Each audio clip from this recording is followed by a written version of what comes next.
Meta's new smart glasses are powered by AI and can take calls, play music, and live stream from your face. Listen to what Mark said about it at the Meta Connect yesterday. We're going to be issuing a free software update to the glasses that makes them multimodal. So the glasses are going to be able to understand what you're looking at when you ask them questions. So if you want to know what the building is that you're standing in front of, or if you want to translate a sign that's in front of you to know what it's saying, or if you need help fixing this sad leaky faucet, you can basically just talk to Meta AI and look at it, and it'll walk you through it step by step how to do it.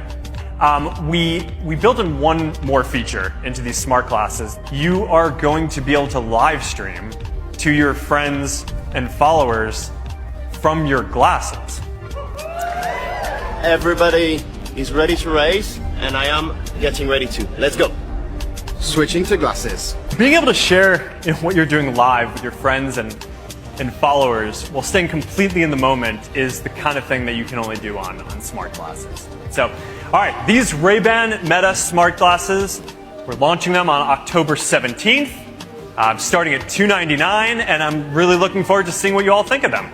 Are you excited for these? Is Meta just collecting more data? Let me know what you think. Access the ultimate list of over 2,000 plus AI tools in my free weekly AI newsletter. Don't miss out.